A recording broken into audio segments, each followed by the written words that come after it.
There is nothing. Only warm primordial blackness. Your conscious ferments in it. No larger than a single grain of malt. You don't have to do anything anymore. Ever. Never, ever.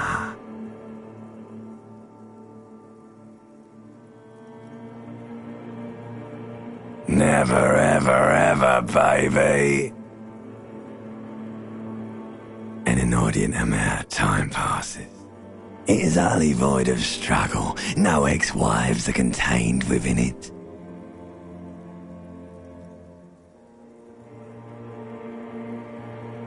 Yes, it is.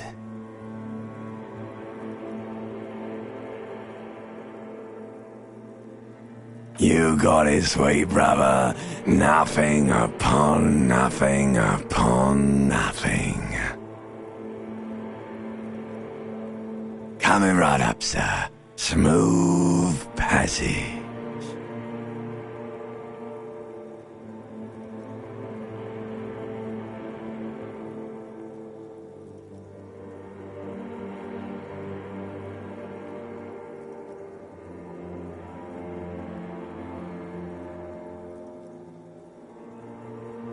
Alright, nothing town to fuck all borough.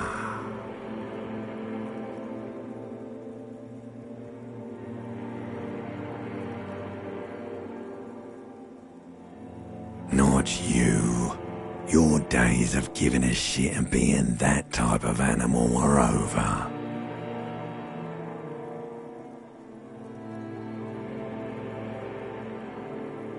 The song of death is sweet and endless. But what is this? Somewhere in the sore, bloated man-meat around you. A sensation. Like a fly to the ointment, your conscience sticks to it. The limbed and headed machine of pain and undignified suffering is firing up again. It wants to walk the desert, hurting, longing, dancing to disco music.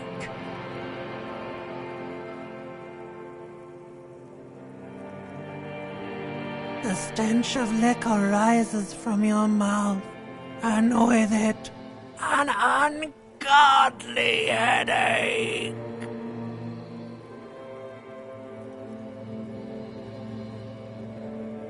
A fiery streak penetrates your skull, trying to force your eyes open. It's a sound, a clarion call from hell. Somehow, you know what it is. A caprice Canadian motor carriage.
This fan has 2 chain pull switches. One ends in a tiny fan, the other in a light bulb. A truly horrific necktie has somehow attached itself to one of the blades.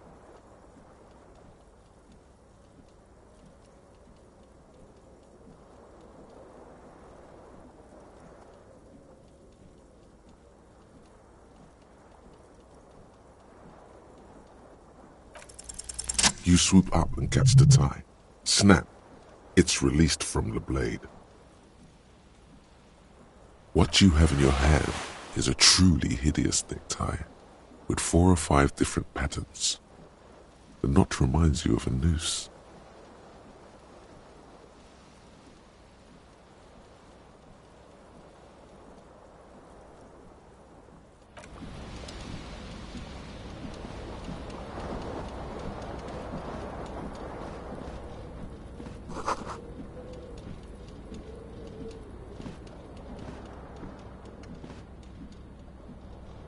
A mirror hangs above a bent and broken sink.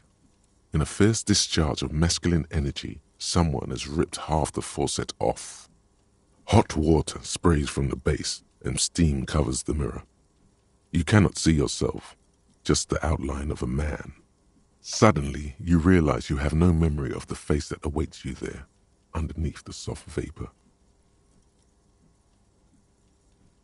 As you slowly reach your hand towards the surface of the mirror. Abort. You clearly have not thought this through. You won't like what you see there, and you will never unbecome it.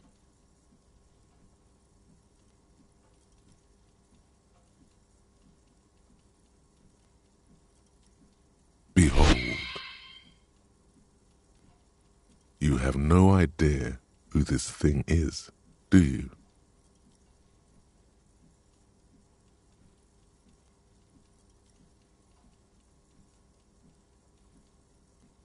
Whatever it is, at least it's dead now.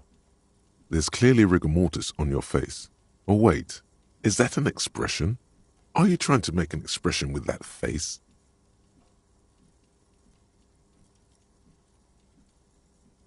Please stop. It's horrible. You're scaring yourself. Oh my God. You can't stop. It's like it's not even voluntary anymore. You have worn that grin into your face and now it won't come off. What does it even mean? What is the emotion you're trying to convey?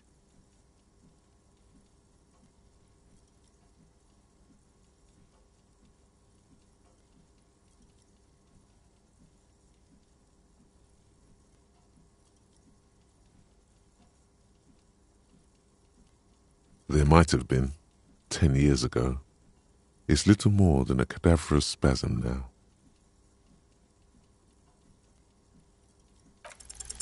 It belongs in the new, the 3rd decade of the current century. Enough time had passed from the failure of the revolution that, for a fleeting moment, free market economy seemed like the ultimate, uncontested way of life for our species. Things were good. It was smooth sailing. People made gold and champagne-tinted interiors and facades to suit the times, calling this the new style. But more importantly, disco happened. For Revachol, your city, that meant only one thing. Guillaume le Million. If it doesn't rhyme, you're not pronouncing it right. Out of the dazzling swirl of disco music, in an open-air boîte de nuit, somewhere in Revachol West, Guillaume's blonde mane appeared on the screen. He sang some bullshit. Then he made the expression.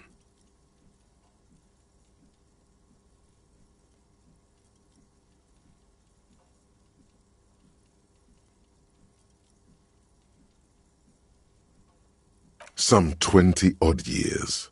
There is a vast ocean of time between right now and the expression. Looking good on you, or anyone. Humanity has run aground in that time. It's a different world now. The expression is a relic.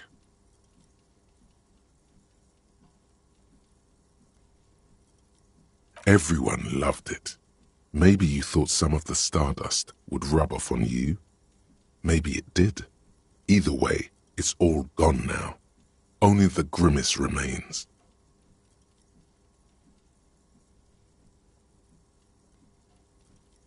You have some understanding of the near history of disco. The rest is darkness, aside from the useless fact that the motor carriage outside was a caprice kinema. It doesn't have to be. You can swoon over Guillaume and his champagne-corked smile whenever you want to. Maybe some of the stardust will return.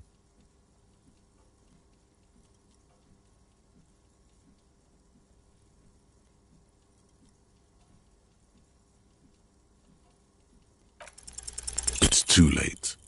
Like an image on film. The expression belongs to your primary motor cortex. It would take a minor neurological miracle for you to cease producing it.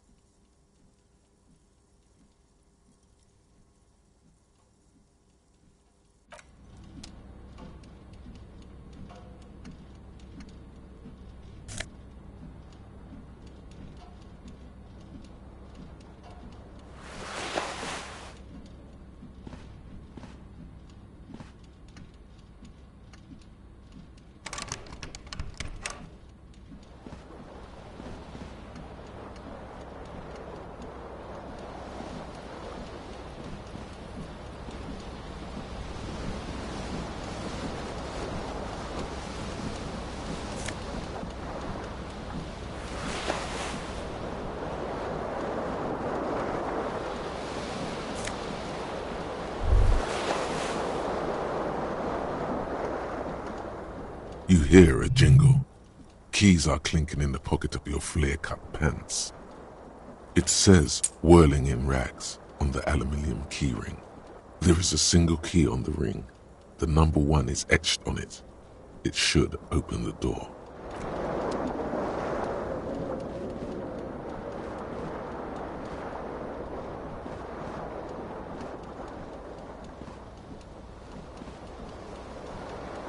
The window stands broken in its frame. Cold wind blows in. The morning light hurts your eyes. It's hazy, but you see the ocean and some war-torn buildings. The morning light hurts your eyes. It's hazy, but you see the ocean and some war-torn buildings.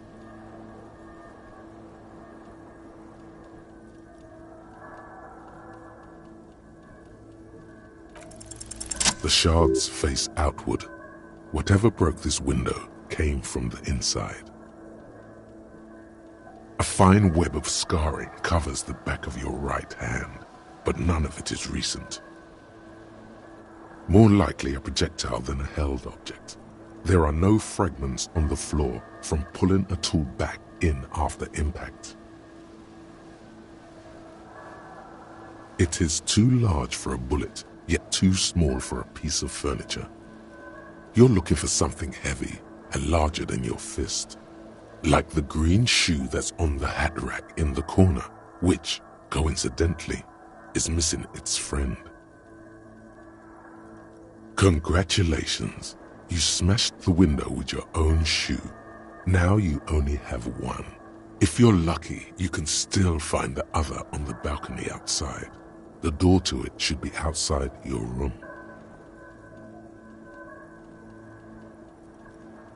A cool wind gushes in. Your toes curl up from the cold.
There they both are, two identical shoes, both copiously green and indiscriminately snakeskin, reunited on your feet, like two baby crocodiles.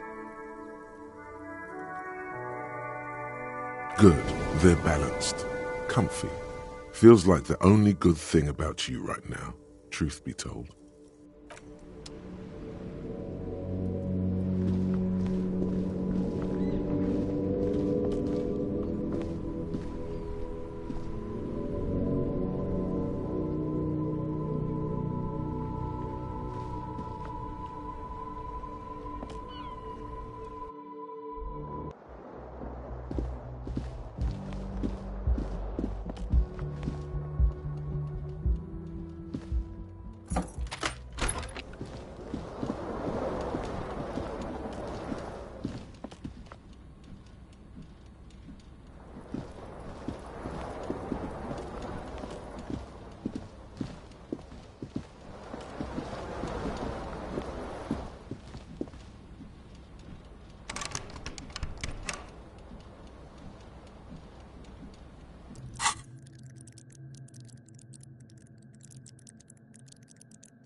Hello, officer.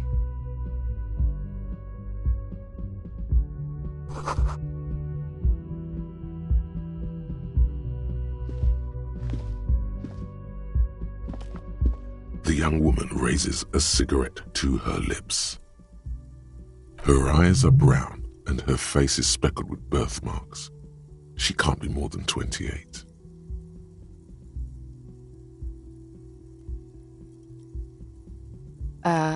No.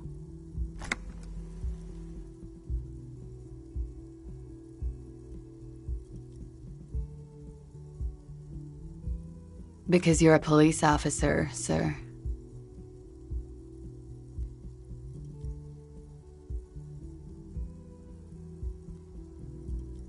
I'm not, unless you've been shitting us all this time. You've been here for 3 days, on official police business, no less. Couldn't say. In truth, so far, mostly drinking.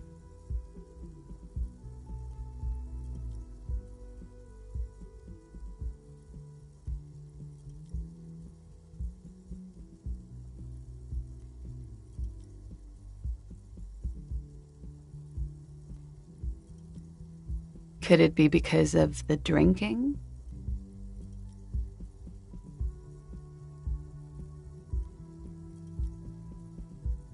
Of course. Be careful, officer. They don't like the police around here. Something stirs in you as she's about to go. Call it an instinct, a need. The need to ask questions. It's like you said the words 1,000,000 times before. She looks back at you, a light glinting off her eyes.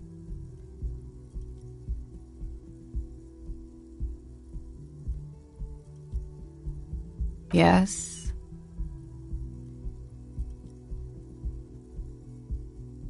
The dock workers are pretty cocky. They think they're police enough. At least here on the coast. I can't say about the rest of the city. You're in a hostel, sir. We are in Revachol. Revachol is the disgraced former capital of the world, divided into zones of control under foreign occupation. Half a century after a failed world revolution, she is central to our moment in time.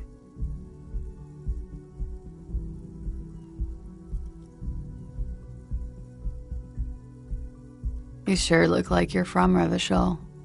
Revachol parties. Her accent suggests she is not from around here. She's from Aranye, another part of the world. It's 51. The current century? Centuries don't have numbers. They have names. And this is the current one. Civilization has existed for 8,000 years, sir.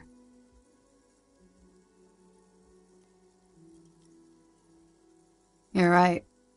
There is nothing funny about civilization. There was the usual ruckus. Loud disco music. I couldn't say. It's impossible to hear people speaking from over here.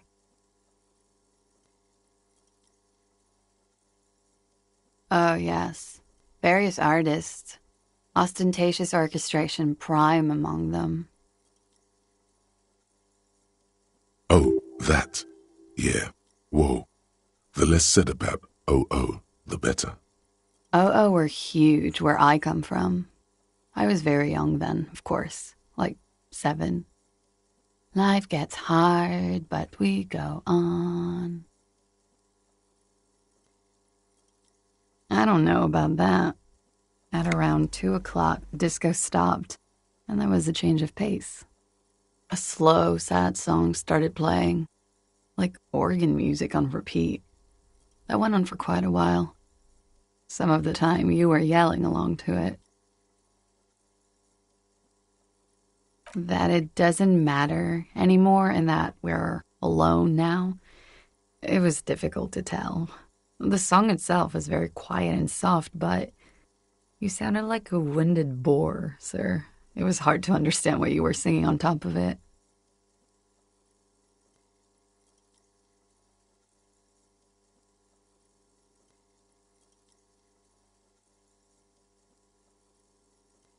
Then you started screaming and trashed the place.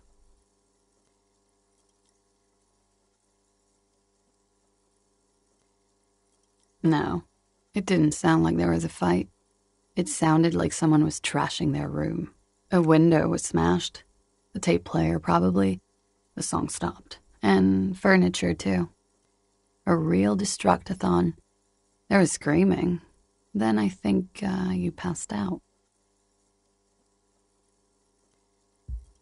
There was.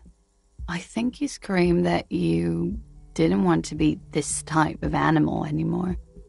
I may have misheard, but it was sort of memorable. I went out afterwards. Everything was quiet by then, around 4 or 5. And that was it.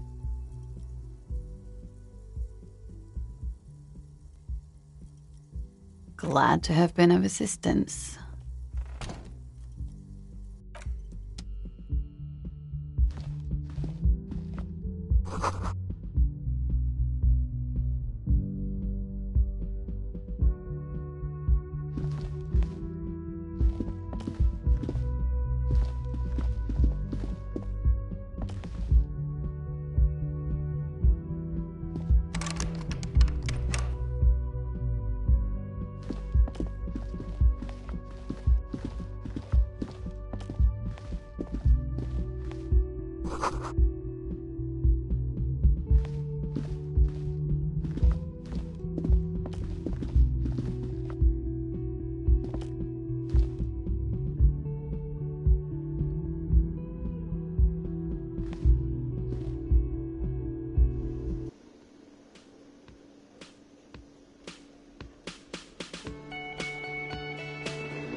You should totally sing karaoke here, the first chance you get.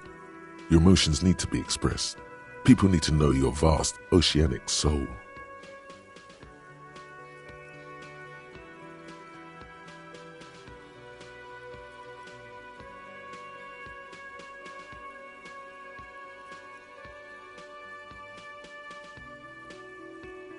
Of course, at this point, precise measurements of your soul can only be performed from the outside.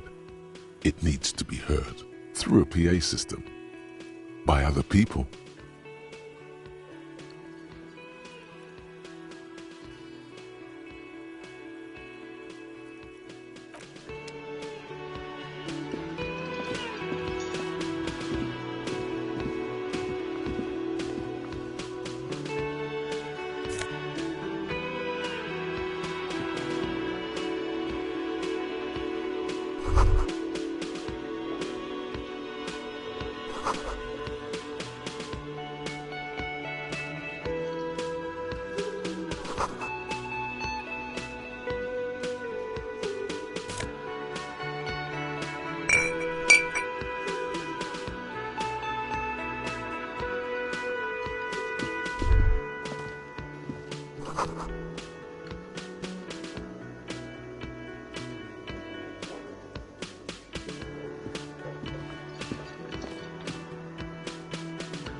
A man in his late 20s stands behind the counter, inspecting a stuffed seabird. As you approach, he gives you a sideways glance, then looks down again. That was disdain in his eyes. Even now he's purposely ignoring you.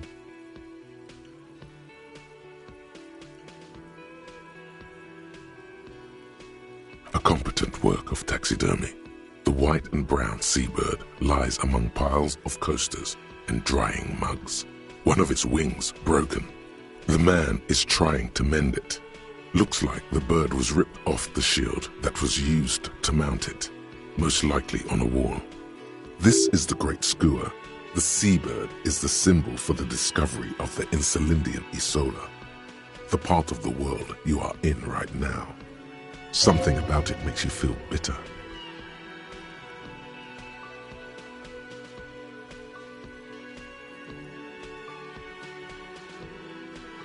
Look, your buddy is over there.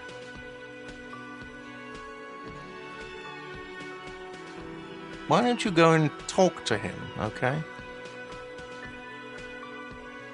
He pretends not to hear you, concentrating on the bird instead. No, I'm not the bartender. I'm the cafeteria manager. He's very animated all of a sudden. This seems like a touchy subject.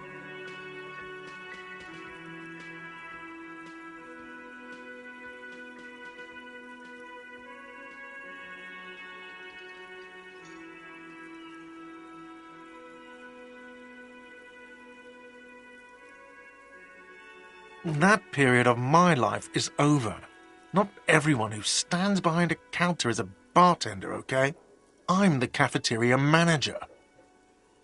I have 3 cafeterias to manage. 3. Sylvie tends the bar here, not me. I'm only standing in.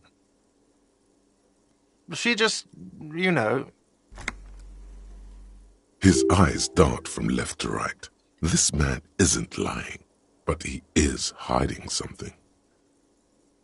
So now you're a cop. Oh, forget it.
Hello, sweetie.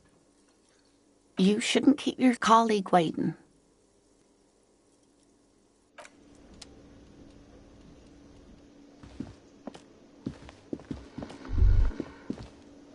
That sugary black rum stain on the counter makes you teary-eyed with joy. It's almost touching how syrupy and sticky it is. How long have you been up already? Sweet Lord, a whole hour. And you haven't thought about rum and lemonade in all that time? You've truly extinguished all trace of yourself.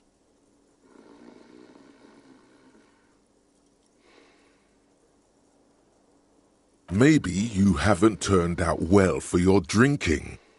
Have you thought about that? Get a goddamn rum and lemonade into yourself, boy. Or better yet, lick that stain off the counter. What happened, man? You used to be cool. Go get your boring normal person drink then. Get your drink on and your act together.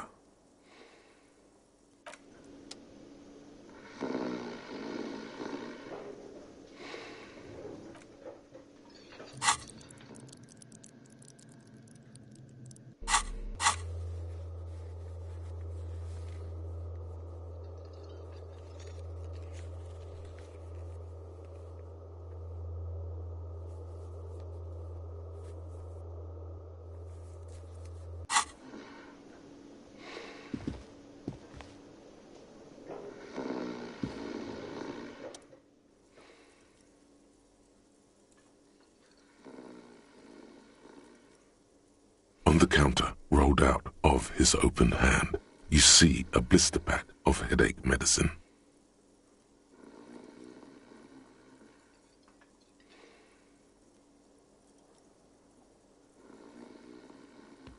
The man does not mind. You probably need them more than he does. You've just picked up some magnesium. This item is stored in the bottom left corner of the screen above your character portrait. Use magnesium to heal your morale if you have morale damage.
A bespectacled man in an orange bomber jacket is tapping his foot on the floor. Looks like he's waiting for someone. As you approach, he narrows his eyes and extends his hand in greeting. If an assault were launched on this building right now, if the windows came crashing down and the whole world descended upon you, this man would hurl himself in death's way to save you. You are sure of this. But why?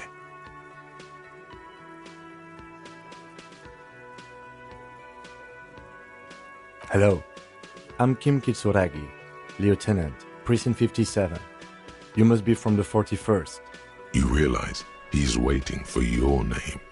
This is your chance to come up with a really good name for yourself. Get creative. Conceptualize.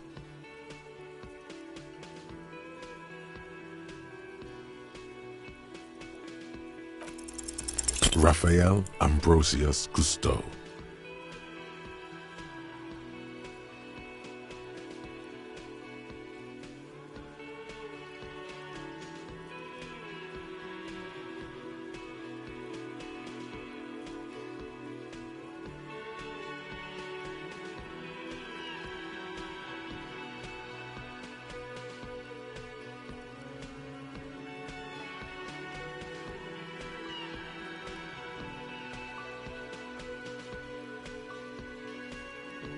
No, it's not. Raphael Ambrosius Cousteau is one classy name for one classy cop. Say it. Yes, well.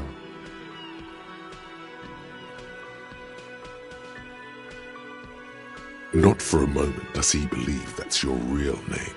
He casts it aside as an intra-departmental joke or a peculiarity he doesn't understand. It looks like we had a little scheduling error on Sunday. Saturday too, actually. Have you had time to talk to the manager here? What he means is, he has been trying to meet up with you for 2 days, but you have been otherwise occupied.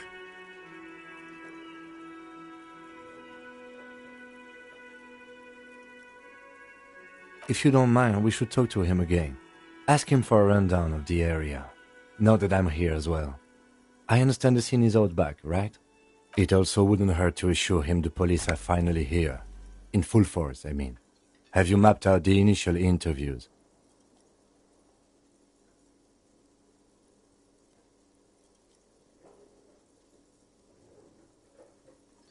At the 57th, we like to prepare an initial list of persons of interest. and then just skim the surface.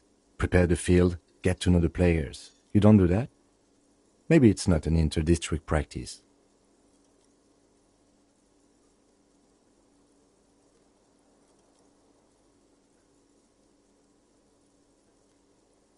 Okay, we'll have time for that after we take a look at the coroner's case.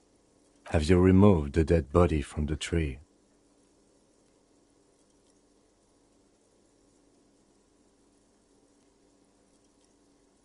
Mm-hmm.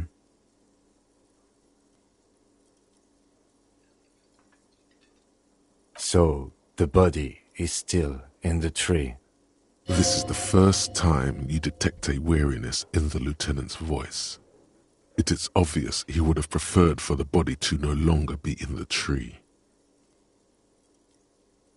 Where it has been hanging for 7 days straight. We should go there as soon as we are done talking to the owner.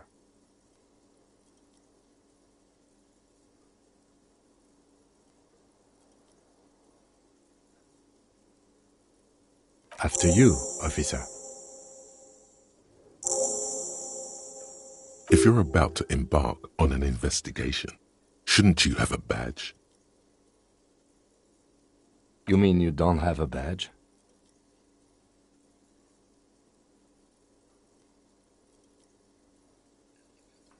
Losing your identification card is a serious matter. My vehicle has a shortwave. You can use it to report your badge missing. I advise you to try to locate it as quickly as possible, but getting the body down should still take precedence. Lieutenant Kitsuragi is now in your party. You can talk to him whenever by interacting with him.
The man with the unimpressive beard notices you approaching.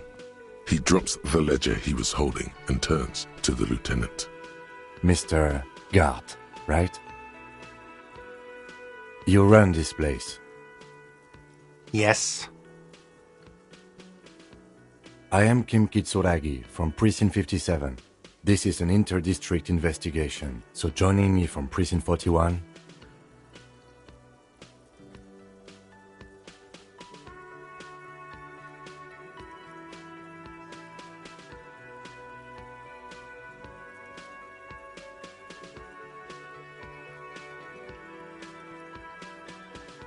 No, you cannot.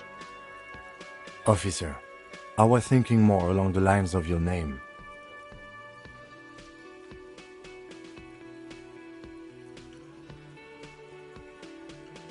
What?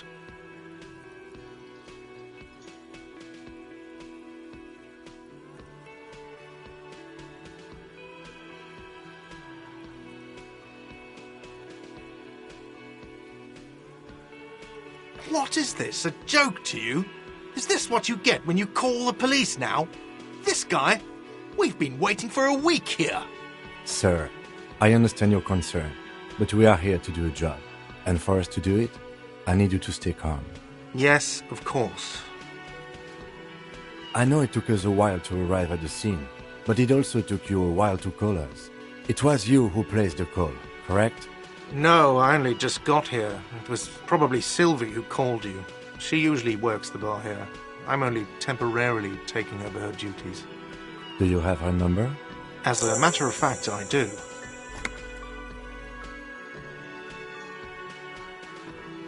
You said you just got here. From where? Are you a local? What, of Martinez? No, I live in Jamrock.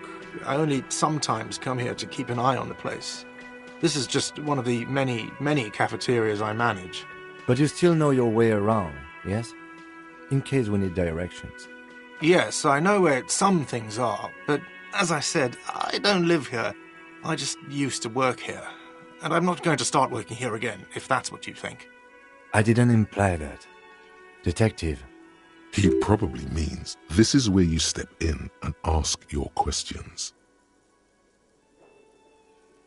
His face expresses profound doubt in your having this.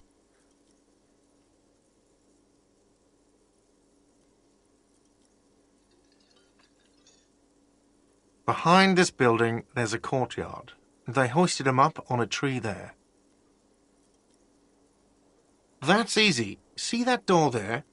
First you exit through that. Then, to your right, you should see a big hole in the fence. A really big one. You can get to the courtyard through there. No need for the keys. The hole is big enough for the Franco-Nigerian cavalry to fit through.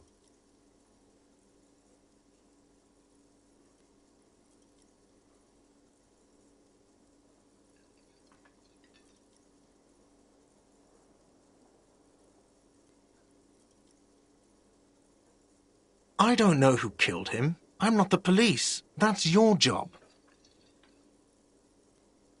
The lieutenant turns the page in the little notebook he's been scribbling in. Haven't you asked me that already? What is it with you and this woman?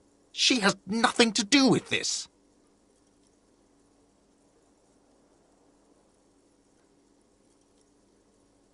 Okay, you got me.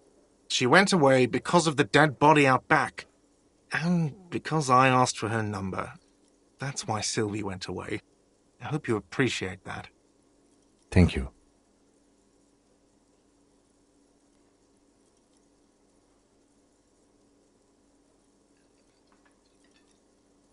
I asked an employee out. She didn't want to come, but felt obliged to. It was a bad idea. Now, what is so goddamn fascinating about that for you? It's got nothing to do with the lynching.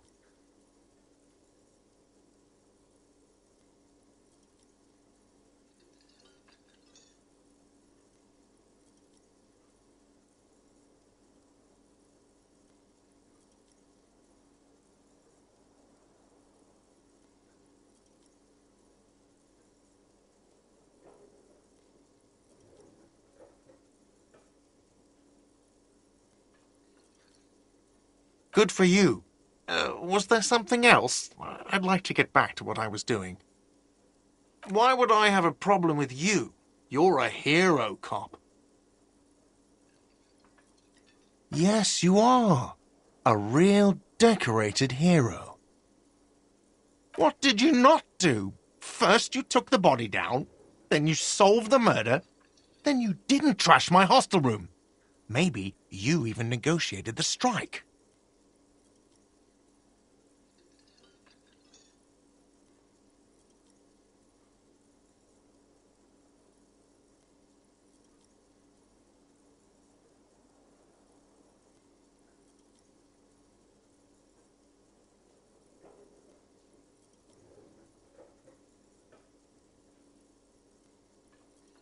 No, you see, actually, you didn't. You haven't done anything even remotely useful since you got here. No, I haven't seen you around. I just got here, remember? Was there anything else? Let's go. Not so fast. You owe me 130 real.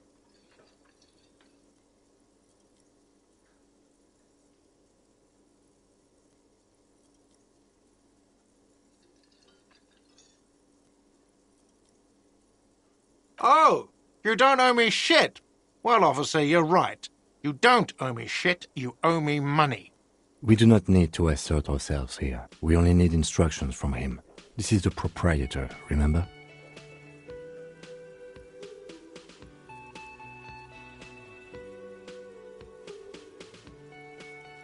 You know, I get this all the time. Some hobo comes in here, or some backpacking arsehole off the boat. The next day, when they can't make their fees, they get aggressive. I just never thought I'd be in this shit with a cop. Please, just give me the money.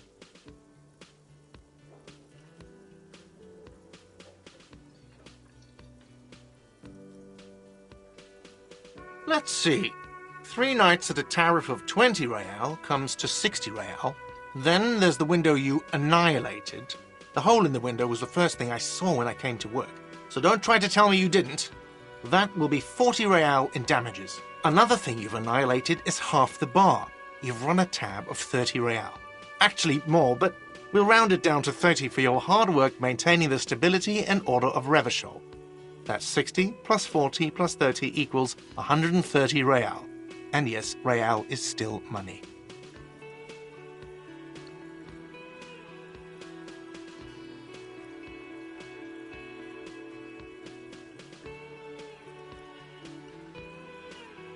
What are you, brain damaged?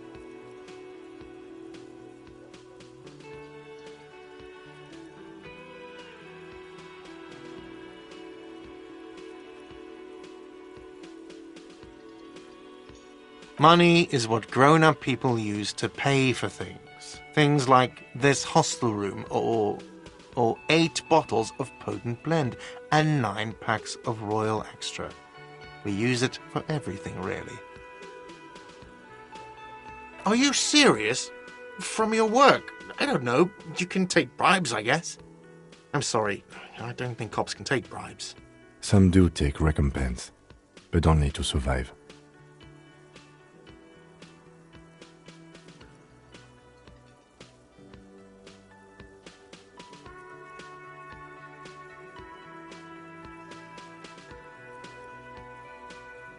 There's a shuffle of nylon as Lieutenant Kitsuragi looks for something in the pockets of his orange bomber. That's cop 4. I haven't offered to pay because I don't have any money either.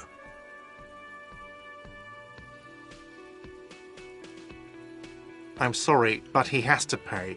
I can't let him stay here any longer if he doesn't. If he doesn't have the money by tonight, then... Officer, maybe you are better off working this from home for now. You live in Jamrock, right? It's not that far away.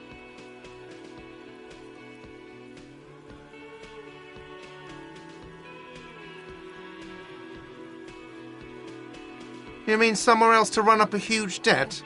I don't think so. The union squeezed most places out of business to fund the strike. You're better off home. Officer, You really need to take this up with your station. I have a shortwave radio in my car. Call them, ask for assistance. We have to get this investigation started now. Good luck.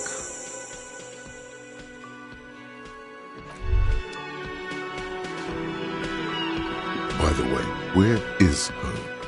The address is coming up blank, and this place sure isn't it. But you've been at this hostel cafeteria for only 3 nights. Where were you before? You had to be somewhere.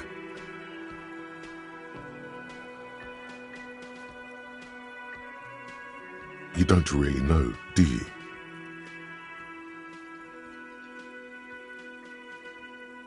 South, maybe.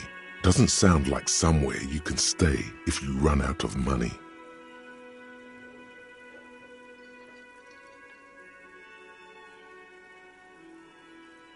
You can try. Run some addresses in your head when you get the time. Maybe a street or an apartment will appear.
old call box with a matrix of push buttons lists all the companies in the East Delta Commerce Center.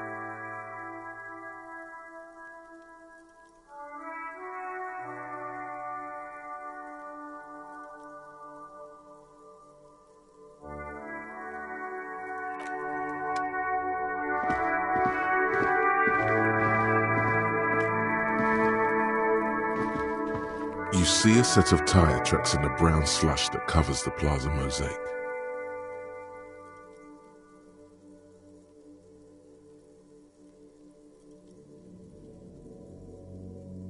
Hard to say. Your vision is blurred and you're having difficulty concentrating thanks to your relentless hangover.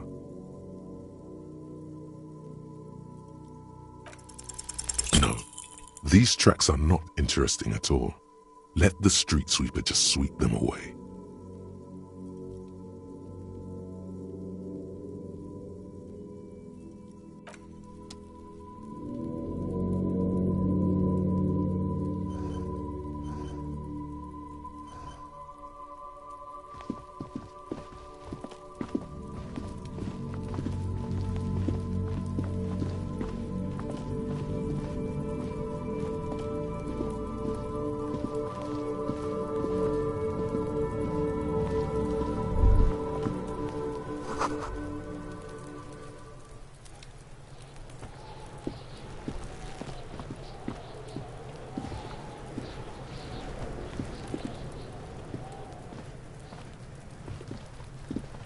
Kuno's got this!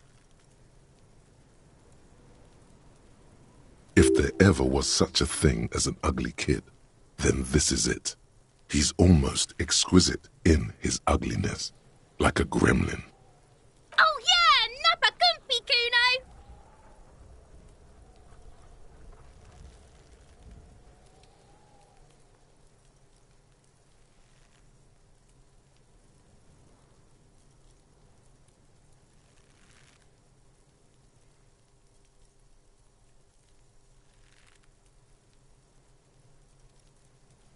Can't talk, pig!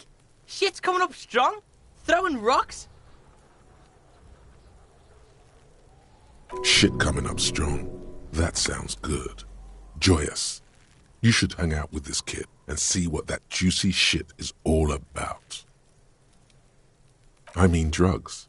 The kid's on drugs. Yeah, Kuno! Ride the lightning, Kuno! Kuno's riding it, see? The rake, Kuno! You should throw the rake at him, Kuno! The fuck does Kuno know what a rake is? Kuno's not a gardener.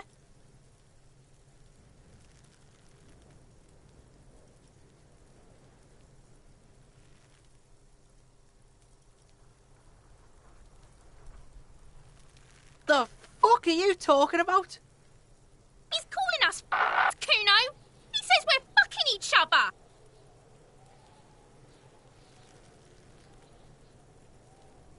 Alright, entertain the Kuno.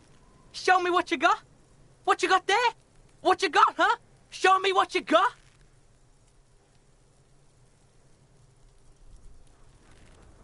Shitload, pig. What's your question? Don't tell the pig shit, Kuno!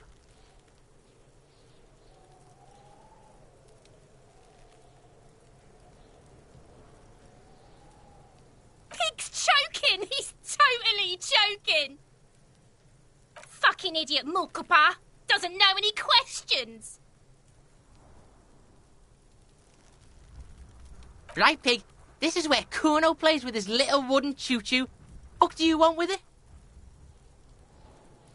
Yeah, whatever. Kuno doesn't give a shit. Kuno's Kuno, pig.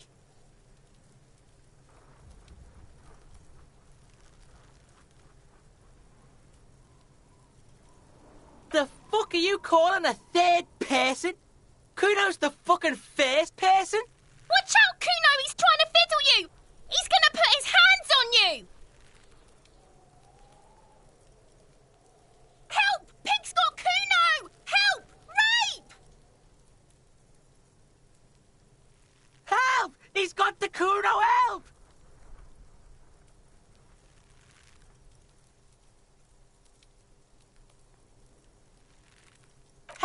He's digging his dick out!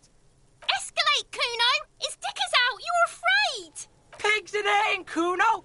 Somebody, please!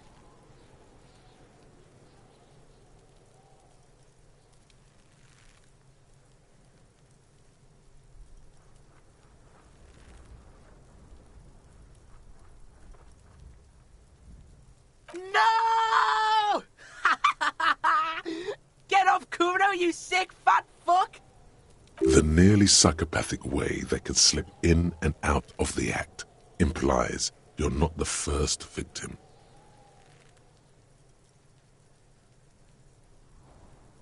No one? Kuno's doing this because he likes it, pig. This is where Kuno establishes dominance over you. You can't let that happen. It will make things harder down the line. You may end up missing crucial information. Help! The pig's gagging him! Kuno can't speak!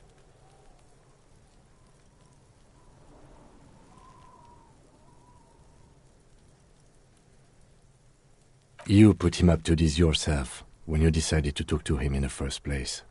Listen to your friend.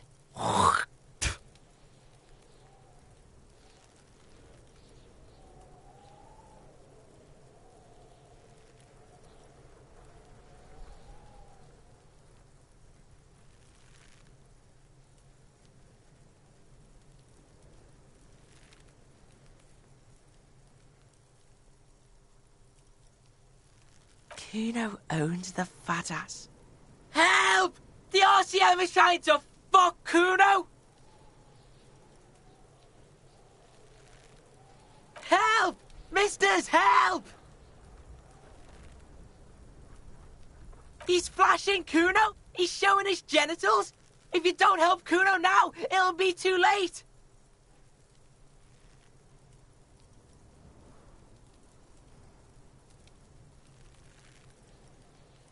Look. For emphasis, a ghost is saying this. A shit-eating psychopathic ghost with an ace up his sleeve. I know you wanted to hit me. You got that I'm gonna fuck that Kuno up look that Kuno's dad gets. The murder look. The rage look.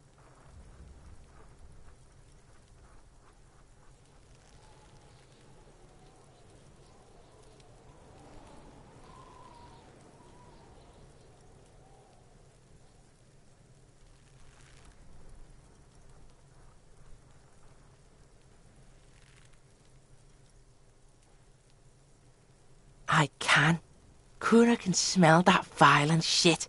I know what you were thinking. I'm gonna fuck that Kuno up. I'm gonna shut his shit down. You know what? You should have hit the Kuno, because now you're nothing. You're a joke to Kuno. Kuno laughs at you. King Kuno! Kuno turned you into his prison, bitch! You're gonna be in this shit with Kuno! No, you're not. We can just leave. Bitch, you're gonna be in this shit with Kuno forever! A peepo is a type of hat, by the way.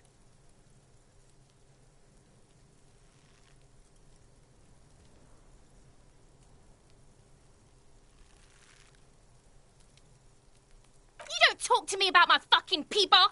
You don't know where I come from! You're just Kuno's bottom bitch! Okay, Kuno is kind to his bitch. Ask your questions, but remember, this changes shit. Click, click, click, click!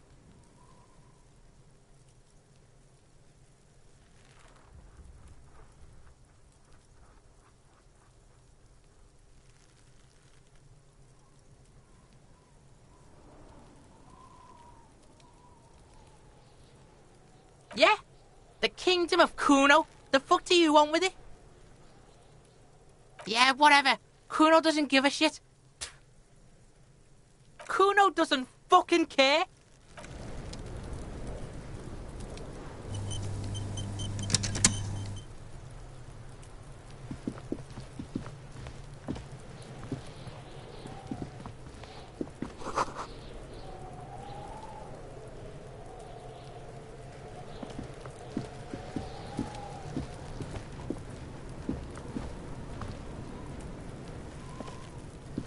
Kuno, the pig's getting pretty close to me. Come to snuff my shit out, I think. Looks like it's time for me to go, Kuno. Pig's come to take me in. I'm going away for a long, long time, Kuno. Going away for life. What's going on there? Fuck are you trying to pull, pig?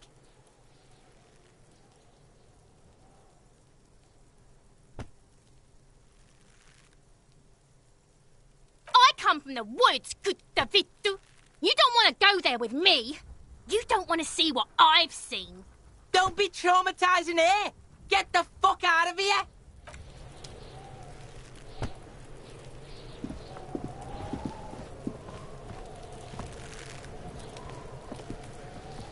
The corpse looks at you with bulging white eyes. The face around them does not look human.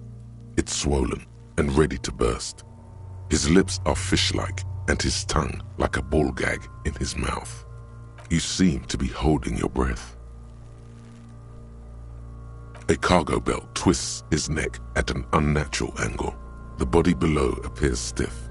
It's letting out an ungodly rot. The smell seeps in even through your clenched nostrils. Active decay. It's okay to throw up, officer. No one is judging. He's about to blow. Cock's gonna blow, Kuno.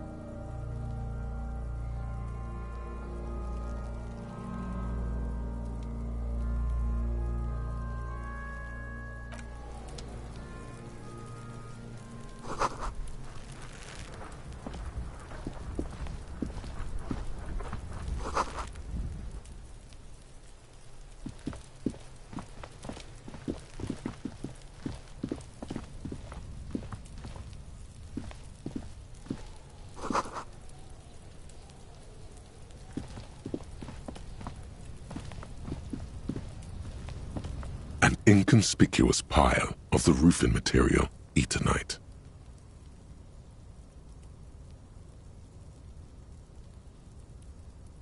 It's nothing. Someone just left some roofing material slanted against an old shack.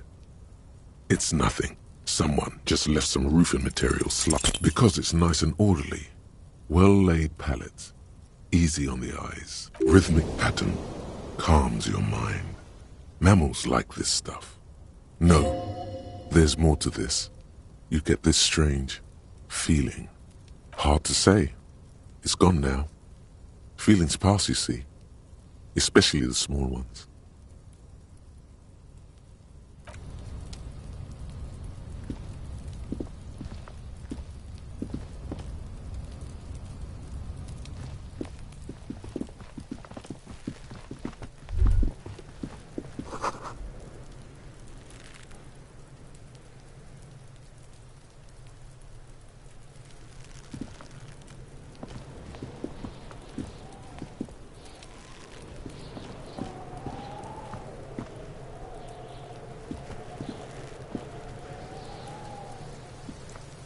Fuck does Kuno care?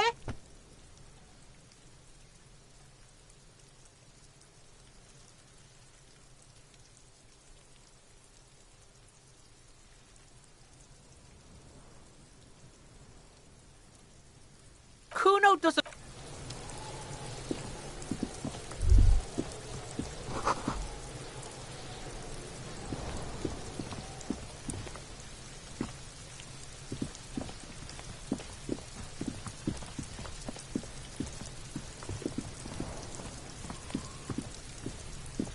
There are several footprints in the mud, left by work boots. Anywhere from 6 to 12 pairs have walked here. Heavy workers' boots with reinforced toes and hobnails all over the yard. Isn't this something an industrial worker would wear?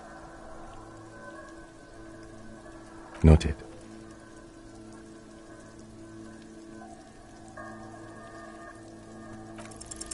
Maybe more than 12.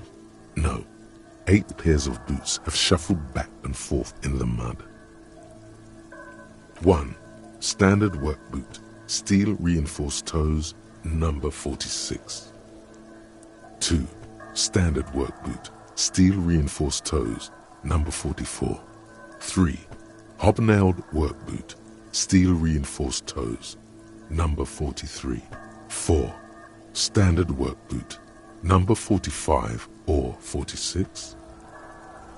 You don't know. It's a miracle you can tell the prints apart as it is. The cold must have preserved them. 5. Another standard work boot, steel reinforced toes, number 44. 6. An aberration, light as air, even pace, same make of boot, but number 41. Impossible to tell. Could also have been an adolescent. The gait is undeveloped. 7. The glowing outline of a standard work boot, number 46. But the imprints are twice as deep as the others. The weight exceeds 200 kilograms. 8. And yet another standard work boot, number 44. There's an aberration in the pattern of the sole, however. The right sole is smoother, more worn. How many? I was pretty off then. I counted 20. I never got the hang of it. Hyperopia. Do you see anything out of the ordinary?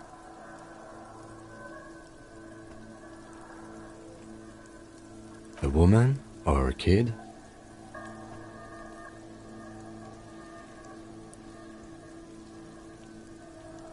Understood. Anything else? 200? Could it be the combined weight of two people, one carrying the other who's tied up? Let's say a heavily built worker carrying a similarly built, soon-to-be-dead man. He might be right. 200 kilograms of living weight is unlikely.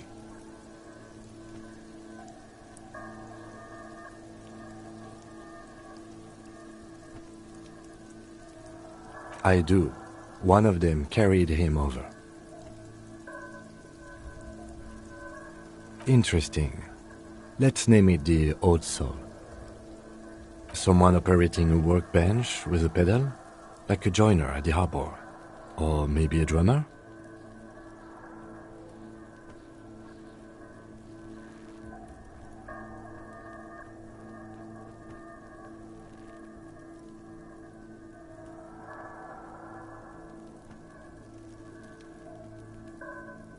No, it's not. Forget I said it. We are not looking for a drummer. Perhaps it could be a driver. A driver would wear out the right shoe before the left. The accelerator is on the right.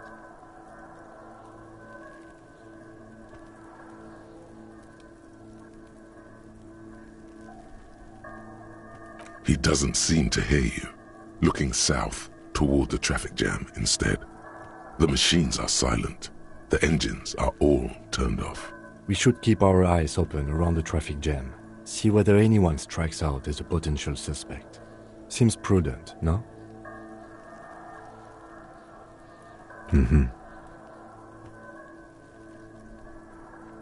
A week, maybe? 7 days would fit the time frame provided to us by the caller, who reported the hanging. It is not impossible. I pulled last week's forecast for coastal Havashol. 7 days below freezing. The day before, the day of his hanging, was the last warm day. Correct again. Sub-zero temperatures would preserve the tracks in a good state. The commotion here could have taken place a week ago. What do I think? A mob of people brought something heavy to the tree. One of them was carrying the victim. They shuffled around, especially under the tree. Then, after hoisting him up, they stood in a semicircle facing his direction. At first glance, this appears to be a lynching. Indeed. They all stood in a row here and looked at the tree.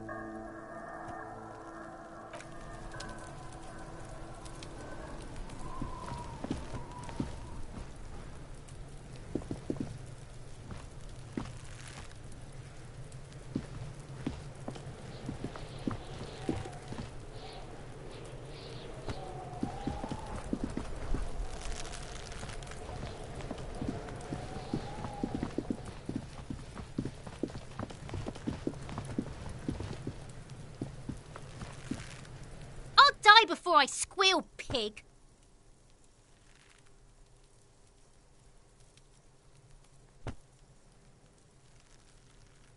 What's this games. I'd rather die than squeal. Get the fuck out of here, face! You got done! Talk to me!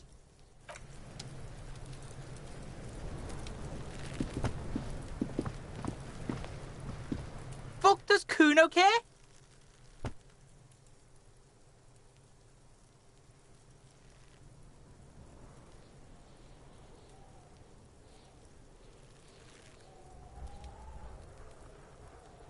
Kuno doesn't...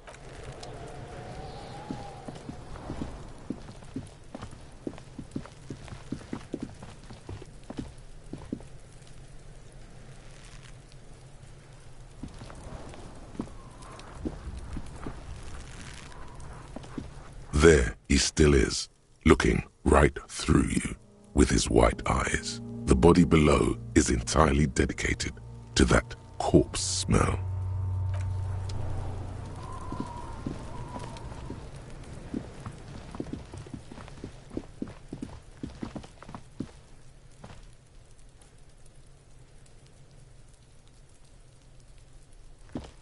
Yes?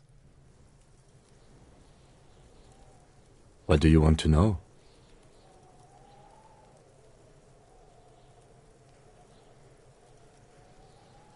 Maybe you can tell me what you do know to help me narrow it down a bit. Do you want me to brief you? 3 days ago, the RCM Emergencies Desk received a report about a security guard who was found hanged in Martinez. An anonymous caller said there was a dead body behind the Whirling in Rags hostel cafeteria. The cadaver had been there for 4 days. No one had come to investigate. During that time, the victim had been stripped of his belongings. The caller did not identify him, but used the word lynching. There is an ongoing labor dispute between the local dock workers and the logistics company Wild Pines.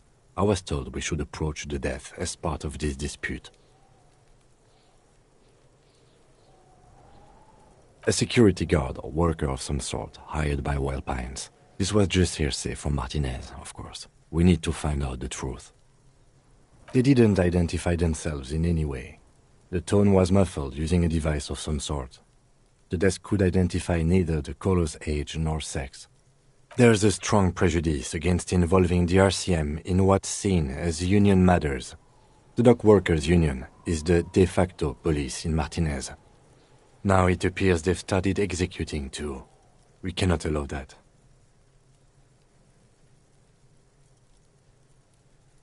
That's us, the Revachol Citizens Militia.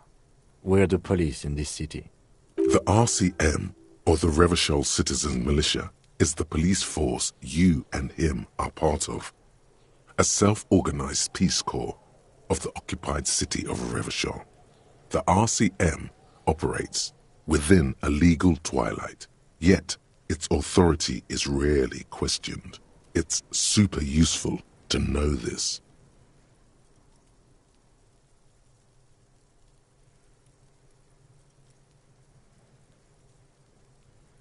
Just to be clear, we are police officers. It's our job to find the killer. That's the case. Uncover and arrest the killer.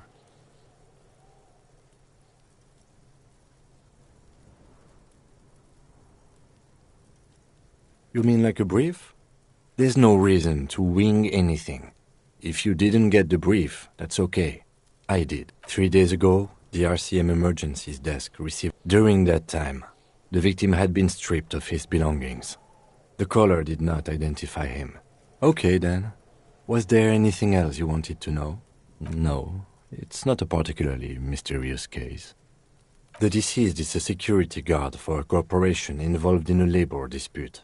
It doesn't take a DeLorean polymath to put the pieces together. I just don't see the case getting more mysterious than that.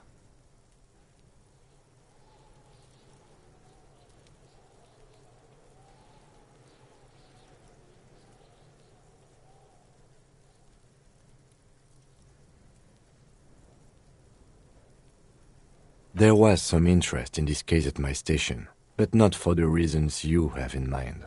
You seem to wish there was a...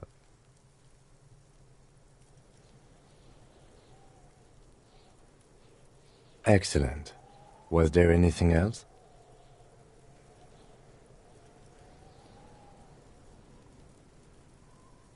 I'm afraid you and I are pawns in a pissing competition. You don't know? I assumed you were in on it. That's good.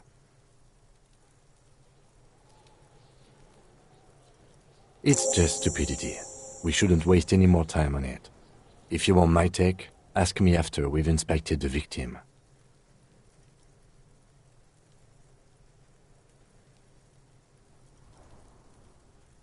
Later. Was there anything else you wanted to know about the case? Good.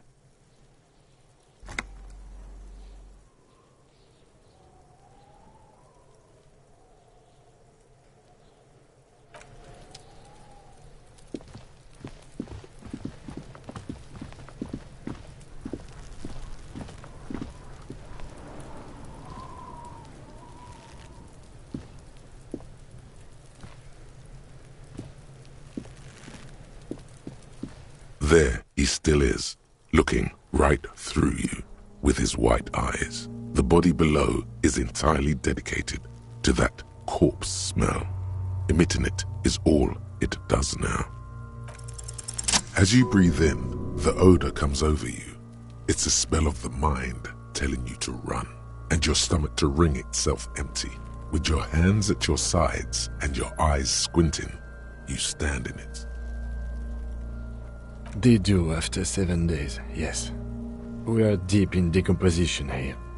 The man before you is naked, but for a pair of underpants and enameled boots. His skin is greenish, marbled with decaying veins and blotched by lividity. A fading web of tattoos covers his chest and shoulders. The cargo belt used to fasten him to the branch above appears industrial in strength. The material appears to be ceramic. Its clean white stands in stark contrast to the decaying flesh above the knee. The man wore thick polymer socks, probably for padding.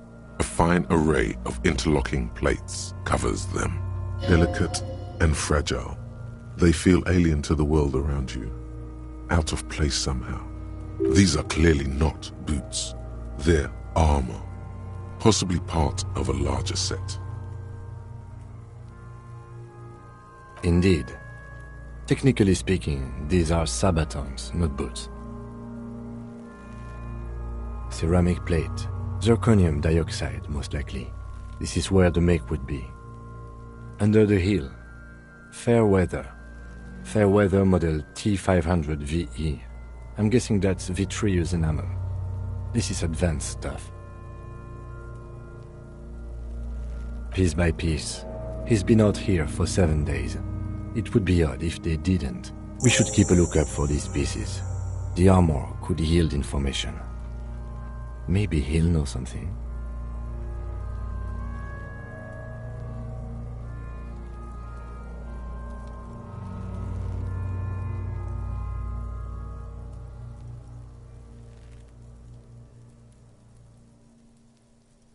No, he must have worn something precious underneath his clothes. They've removed all his clothes to get to it. They did not just strip him for the putrid rags.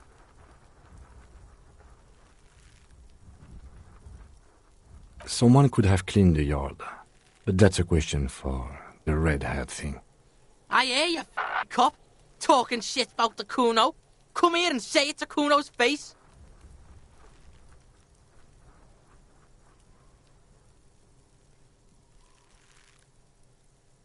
They usually hang them completely naked for that. La puta madre, the Mazda, the Besmerties and the like. This one still has his underpants. What? Are you trying to ignore me now, fuckface? Kuno, this boots shit is super boring and the guy's a total vitupaz. It is. It's expensive. We've requested similar material for our tactical units for years now. The constabularies deemed it too costly. In that time, we've lost 6 men to semi-automatics. For a full set, about 4 years of wages. For the northwest region of Revachol, an officer's average yearly income is 5,500 rial. unadjusted for rank. Not too much, yes.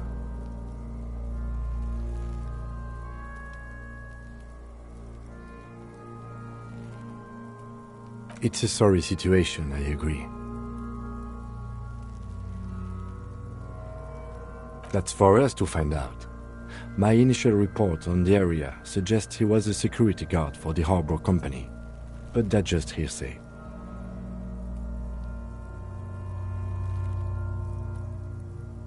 I agree. This equipment is way beyond what a guard can afford.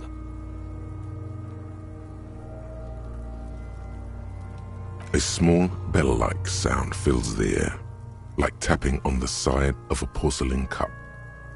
It's anything but. This material is a kinetic redistributor. It spreads kinetic energy horizontally, from plate to plate, dissipating it entirely. See? Faint, organic lines cover the plates where they separate into smaller ones. These plates then divide into smaller plates until there are hundreds of them altogether, like whirls of floorboards. The design looks organic, influenced by highly resistant wood materials, like lignum vitae and ebony perhaps.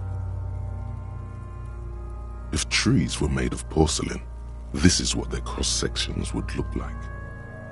The smooth, glossy surface fractures into ever more intricate interconnections, peaking on the right sabaton, where you notice the whirls are in the shape of a letter and number combination: E50, 100, 1000. Good. Can you read it to me? We have a make and a number. That's something. We can use the radio in my kinema when we're done. Either station can chase it for us. This feels dangerous. Are you sure? The stench fills your nostrils. As you push downward, an ominous creaking sound comes from above. Stop! Pig's gonna pull his head off. Brutal!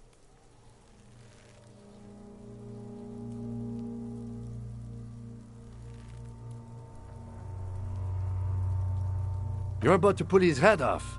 Do it, homo!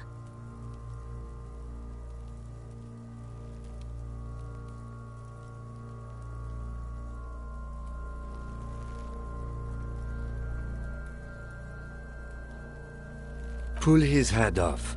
There's no point performing an autopsy if you do. We'll have compromised the coroner's case. Indeed, from this angle, it does look like the neck isn't going to take much more. Being dead for a week has all but liquefied his muscles. What are you trying to achieve anyway? Why are you hanging on to that boot?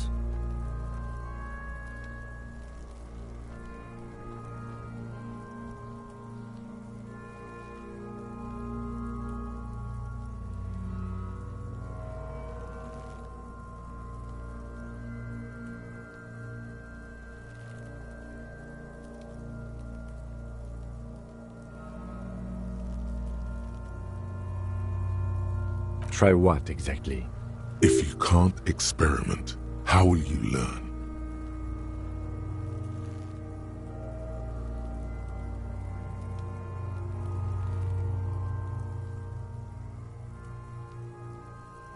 I don't think we should do anything just for the hell of it. Besides, there's no way you're getting them off. All the organic matter in his body has been flowing down into the boots. They are fused to his feet now. Why do you think the locals haven't scavenged them yet? There might still be a way to peel them off, but first the body needs to be down. And second, it would probably be better if the lieutenant wasn't around.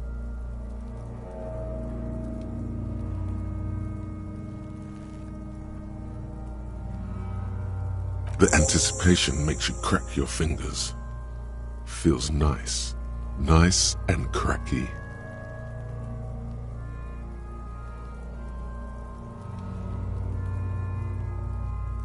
Processing will take care of them. With the situation in the morgue, it will yield nothing. But we must pick our fights. Should we continue? The cadaver slowly twists on the cargo belt, his torso covered in tattoos and extremities blotched pink and blue. The hangman's knot is pulled tight by the weight of the corpse below. Yellow, hard-edged polyester cuts into his neck. Above, a sliding buckle ties the belt to the branch. This is a steel-reinforced cargo lashing belt, big brother of the regular cargo belt. It's used for tying cargo under 6-rotor airships. Airlifting. I thought it was used on lorries for strapping cargo to them.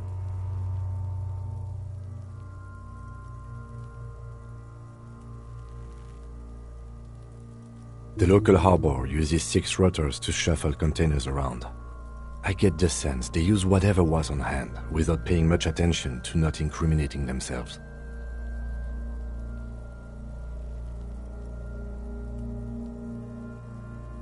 I'm still approaching this as a lynching, yes, motivated by the ongoing strike. You?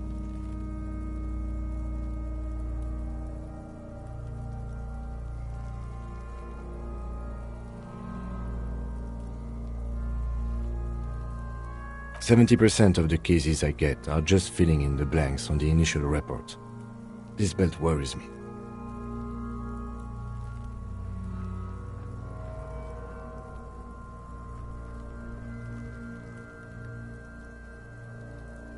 I was afraid it would be.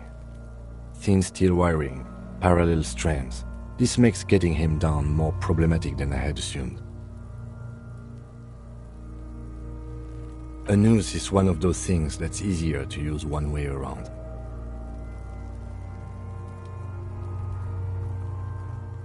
That ladder can't carry a grown man. I didn't see any splintering either, did you? I think they lassoed the branch, then pulled on the belt to close the buckle. Could be. The shape of the branch supports the theory.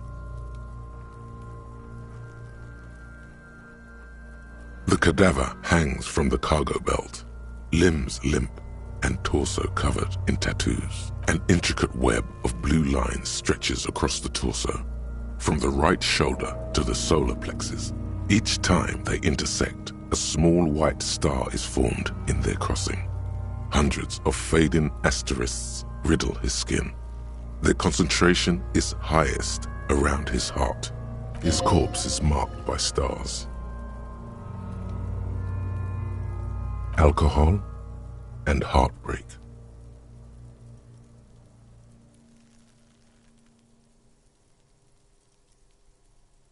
I have only a cursive knowledge of the science of cybernetics. I would not know if it were.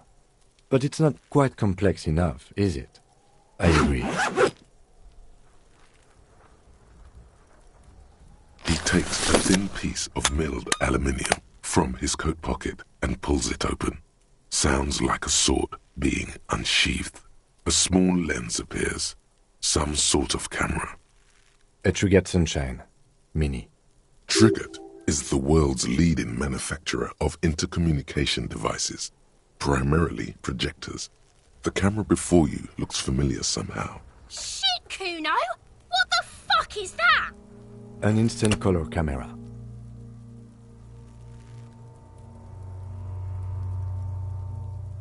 I have only 2 ampoules, so nobody move. I don't want to waste one.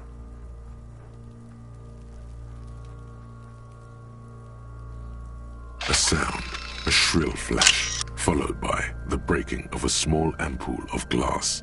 You see streams of color pour onto the thick, glossy piece of paper, rolling out. In case we need it.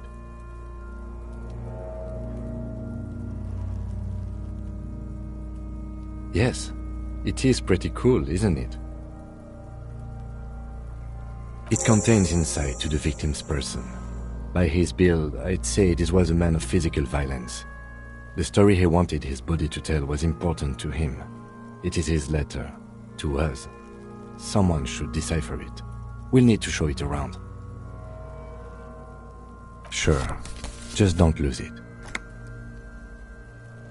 The glassy-eyed corpse looks by, his mouth mute and his skin as colorful as the chemical rainbow on the photo paper, teeming with opportunistic organisms. You've acquired an interactable item. Investigate this item further by going to the Interact tab in your inventory. His eyes are milky white and blind to the world, protruding comically from their sockets. There is no one home, just subaquatic terrors there. Dark brown hair grows on his head. His face is ready to explode from the organic processes inside. The death's head grin has passed. What remains is an unrecognizable mess. I'm gone.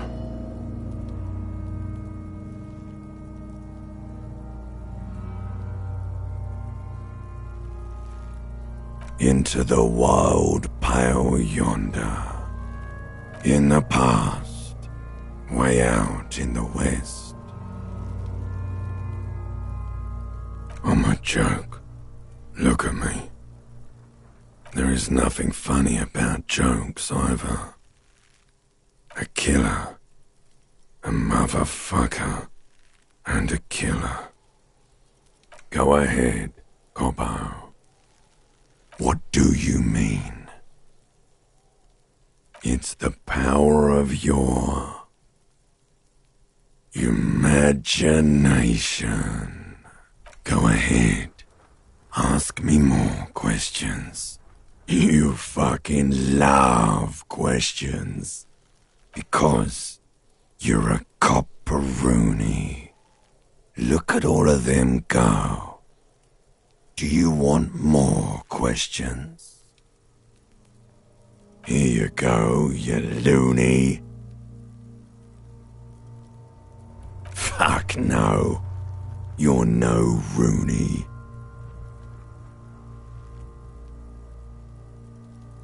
Listen to yourself. You're not a Raphael anything. You're probably just Harry or something. That's right. Harry. You might be onto something there. Because you have.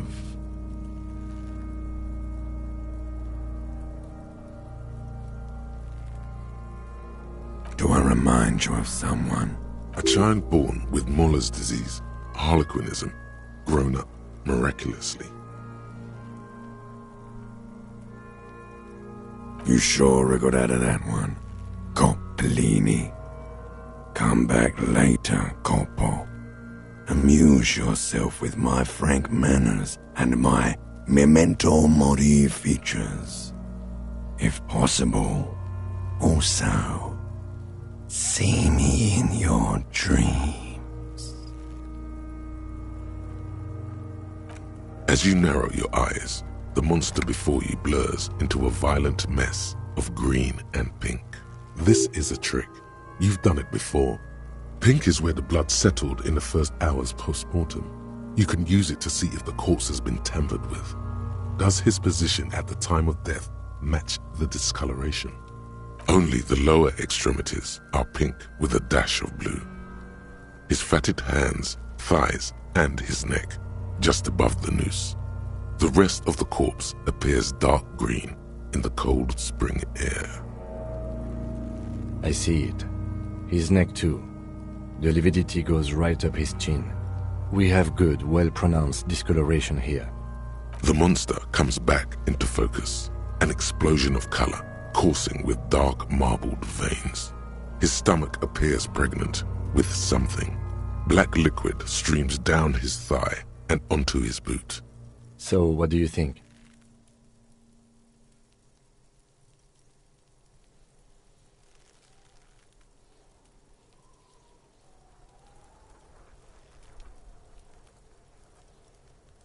Agreed, especially on the neck.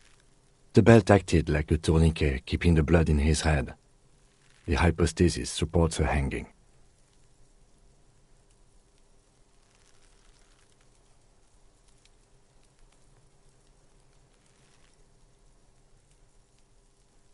Yes, there's always a chance we are wrong. We should check for ligament marks on his neck to see if they're in tune with the belt. We'll have to get him down first. A pool of blood and feces has eaten into the frozen mud below the man's feet. Purge liquid is dripping into it, drop by drop.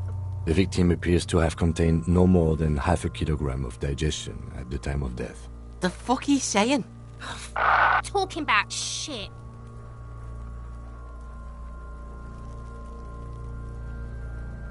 Maybe. I do. Most of them are post-mortem. Maybe even all of them. The delinquents have made our jobs harder with their little sport. Stop talking in riddles, coin slot. He means you fucked him up good, Kuno. Fucked him up brutal-like.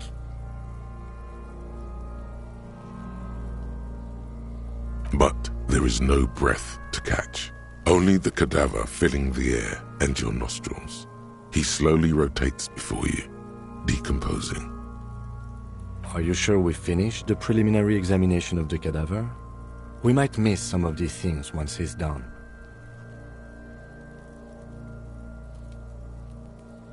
The cadaver slowly twists on the cargo belt, his torso covered in tattoos, and extremities blotched pink and blue. Of course. You have questions, don't you? Come back later, Corpo. Amuse yourself. The steel-reinforced belt presents a unique challenge. I brought chain cutters, but I don't see a good angle of approach to the belt. He doesn't actually think the challenge is unique. He thinks it's frustrating, annoying, and harder than he thought. The cadaver is a good 1.2 meters up. Neither one of us can reach the belt without assistance. And even if we do, there's the question of cutting the airship strength material.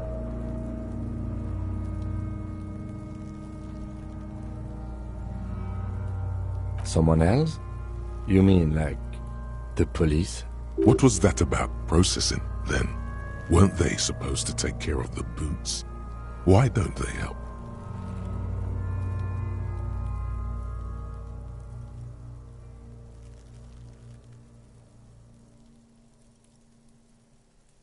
No. Think of the boys from processing as murderers. Only instead of people, they murder crime scenes. Processing is a wrecking crew. They know how to commission off items and how to work the incinerator in the morgue. I know it's hard, but I assure you, the others won't come to help us. And we have a growing sanitary concern here. We need to get him down, fast. Climb up there and saw the branch? There has to be a less risky way, with less falling down of trees.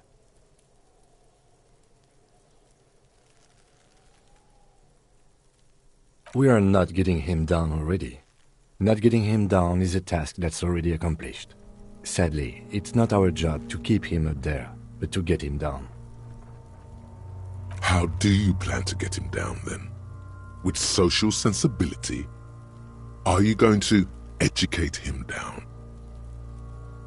Yeah! Bang bang time, pig! Shoot his head off! How? With a buckle ties the rope to the branch. That's a good spot to aim.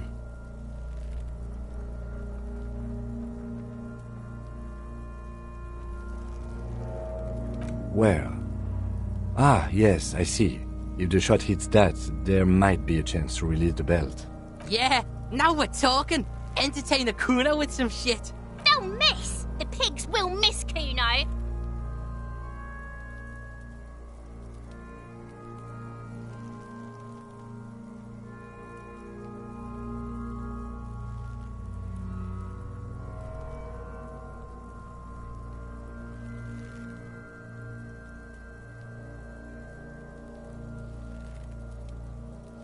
I'll blow his head off. Take it! Take the shot! Yeah, take the shot. Kuno wants some of that shit. Silence. With his elbow sharp, the lieutenant unzips his jacket and produces a lightweight firearm. He drops a paper cartridge in the barrel, separates the scouring stick, and gives the cartridge 5 tucks. That's a Kiel A9090 Armistice, mass-produced muzzleloader. Ascetic, frugal, one of the most common firearms in the world. He then steps back and assumes the fellow's position, taking aim. The corner of his eye twitches. His finger is on the trigger.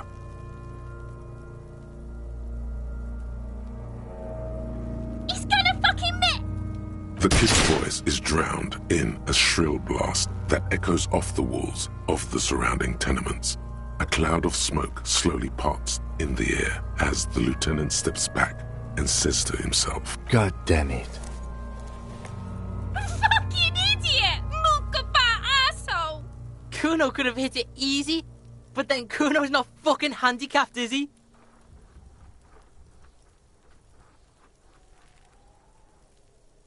Kuno's sorry too. Kuno feels sorry for the Beano Cloud. The lieutenant doesn't say a word, just looks at the gun in his hand.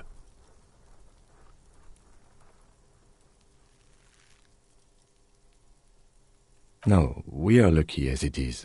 We didn't break anything, and the victim remains uncompromised. Any more mistakes could put us in an unfortunate position with the locals. We have eyes on us. I didn't do us any favors with that.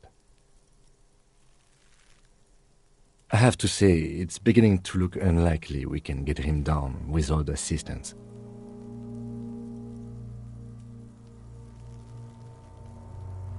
I was really hoping we wouldn't.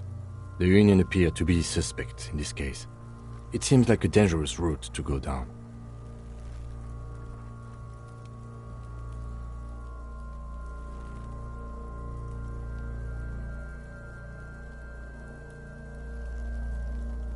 But what other options? The corpse twists on the belt, like chicken on a skewer.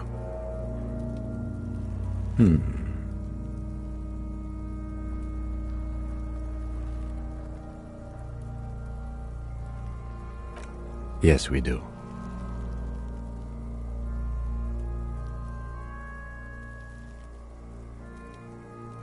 It's bad as it is, us shooting firearms like punks here. Go ahead, I'm not stopping you. Just don't hit the victim. They only have one gun! Oops. This is the sorriest pair of pigs Kuno's ever seen. Officer, why do we only have one gun?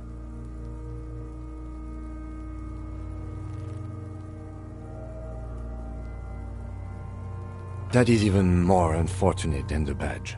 You need to contact your station about it as soon as possible. Try not to lose this one, please. Yeah, take it, you fucking banana poika! Take it and shoot yourself in the mouth! The cold piece of bakelite and gunmetal is surprisingly light. Your fingers fit right through the guard, instinctively resting on the trigger. The fuck are you waiting for, Kuno? Tell him to shoot himself in the mouth! The buckle comes into focus in your sights.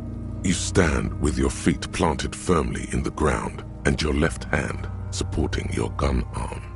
Why don't you just shoot yourself in your mouth? At least you won't miss.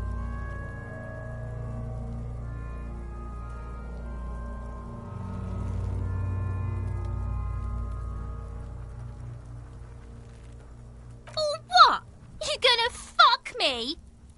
You wanna fuck me, pig? Is that what this is about? Do it! Set me free! You feel as though it would be dangerous to set this creature free to roam about the cosmos. Don't. Do it!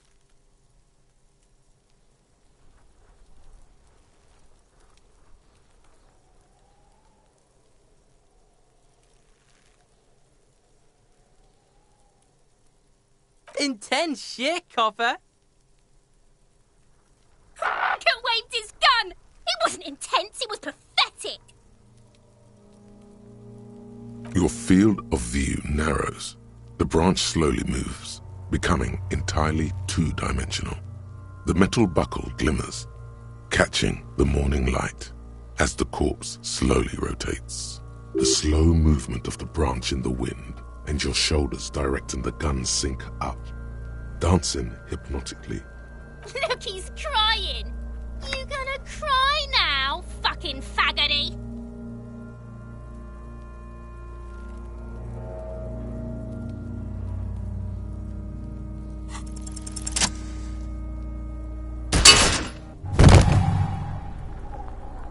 The buckle explodes into tiny pieces, coming loose with a whir. With your hand numb from the recoil, you look at the body slump down. For a moment, the man appears to kneel in front of you, looking straight at you, helpless, trapped within itself. Communism. It takes a millisecond for the association to flash within your cortex. You have no idea where it's coming from, only that it's right. Then the rigor in his muscles gives up, and he smashes sideways into the spring mud, letting out a horrid stench.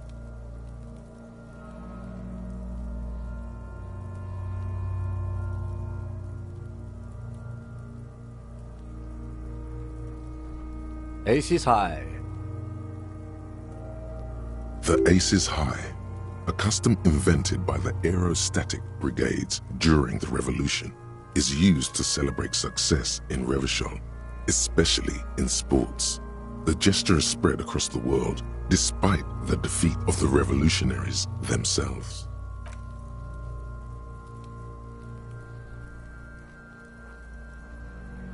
The lieutenant takes a little hop to perform the customary salutation.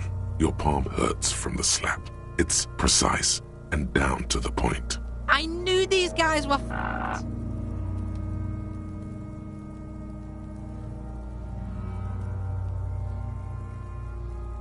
Kuno cracks with laughter. Sounds like someone strangling a seagull.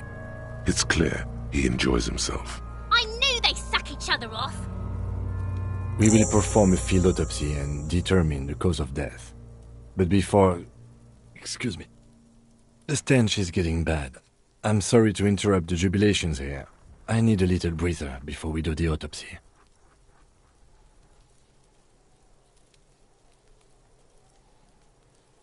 In the meantime, we should try to interview Everard Clare, the leader of the Union. Harbor property was clearly used in the hanging. The harbor just east of here. Getting in might prove a challenge, though. Or we could ask around for the representative of the logistics company. My initial information says the Wild Pines have sent some sort of strike negotiator to wrangle control back from Everard.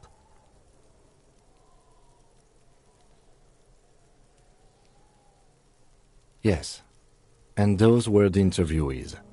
Let's go.